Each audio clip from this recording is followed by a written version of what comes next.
Today I'm going to talk to you about why the iPod Touch is still partially worse.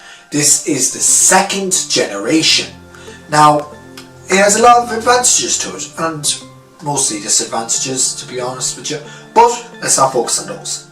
First thing of the advantages, it's a slim and portable form factor. You can chuck this in a pocket, chuck this in a bag, never know it's there. For example, if you compare it against my phone, it's fairly small, easy to hold on to. It has, one thing I will say about it is the I/O is slightly toned down. It has a headphone jack, which is great, 3.5mm headphone jack, sure, shove a bit of headphone jack in there, an aux cord, grand, throw this in your car, perfect for listening to music. And there's a 30-pin connector, which, if you ask me, it sucks in this day and age that we have Lightning, USB-C, USB Micro B, which my Android phone has, and yeah, it sucks. It has no biometrics, regular old style home button, clicky as well. It's not a taptic home button. It has a power button on top, volume rockers on the left side, and on the other side there's nothing. The back has an antenna. This little black thing is an antenna. Good to know, because I actually didn't know about this for ages when I got this. It says iPod on the back and it has the Apple logo. This one's an 8GB model, so fairly old, and they don't produce these anymore, so interesting enough to have around.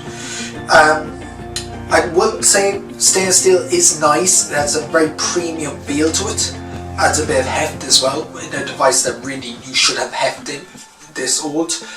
But it scratches, and dents. Even the most careful person will dent this and scratch this, because even though that this wasn't the case, still scratched, sadly.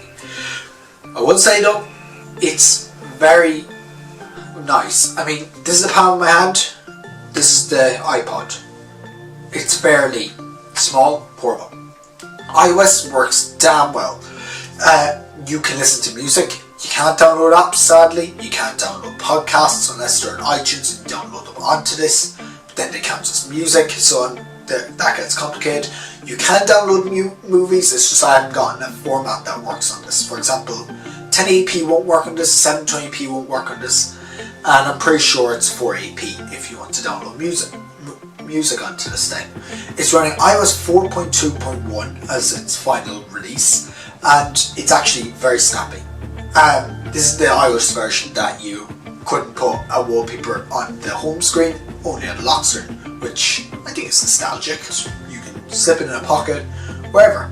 I mean, even chucking it in a backpack, you will not know it's there. I normally have something like this in a camera bag, just left off there in case, for whatever reason, my phone goes out of power and I want to listen to music.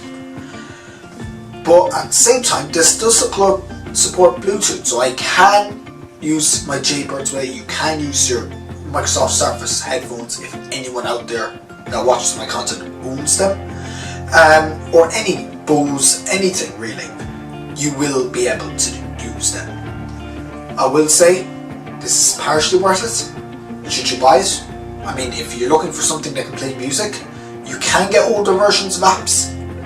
For example, Facebook will let you get an older version of the app. Twitter will, because they had a pre-iOS 4 release. Yeah, so that's it really. Nothing much more to say about this. I definitely think it's good. Another thing I found about it is just setting alarms. It's pretty much all else it can do. It can do Wi-Fi, it can browse websites as well. If you're really desperate, you can use this to browse the internet. That's pretty much it really. There's no more else that I can do. So like the video if you liked it, dislike if you disliked, comment down below, and I'll catch you next time.